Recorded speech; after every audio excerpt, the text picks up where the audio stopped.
Bonjour, il y avait beaucoup de trafic. Mon nom est Dr. Chami. Et mon nom est Dr. Di Battista. Et aujourd'hui, on va vous Résoudre un mythe mystérieux. Avez-vous déjà entendu que le froid nous rend malades? Oui.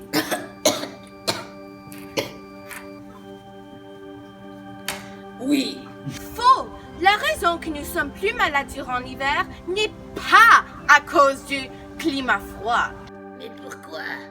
La plupart de nos journées malades sont dans les mois d'hiver, alors que c'est pour cela que plusieurs pensent que cela est dû à la météo.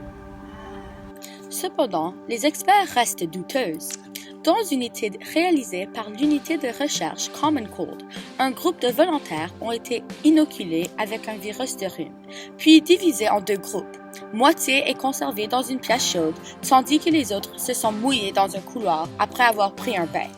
Les résultats, étonnamment, montraient aucune différence dans le nombre de personnes qui a attrapé le rhume dans les deux groupes. Plutôt que d'être en raison de temps froid, on pense que le virus de rhume se propage plus facilement pendant les mois d'hiver. Plus de gens à l'intérieur, où ils entrent en contact étroit avec les autres conduits.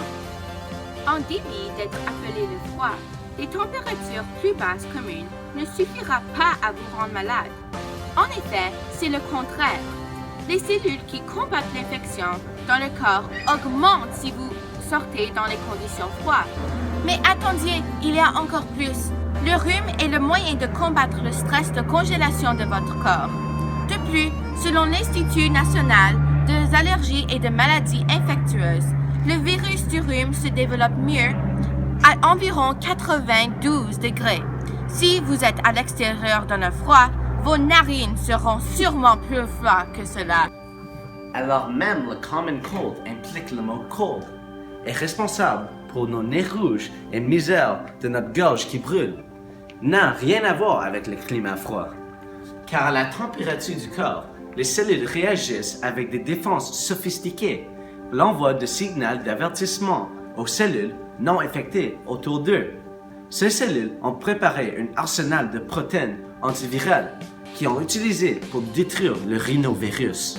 Mais à une température relativement froide de 91,4 degrés Fahrenheit, le docteur Iwasaki et ses collègues ont trouvé les choses ont changé.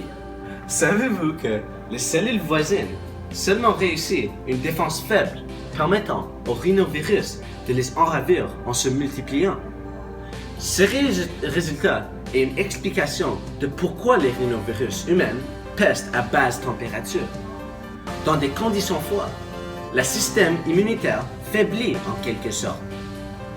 Oh, je comprends maintenant. Alors, en termes de maladies infectieuses, les germes vous rendent malade, pas le temps froid lui-même. Vous devez entrer en contact avec le rhinovirus pour devenir infecté par le virus ou la grippe.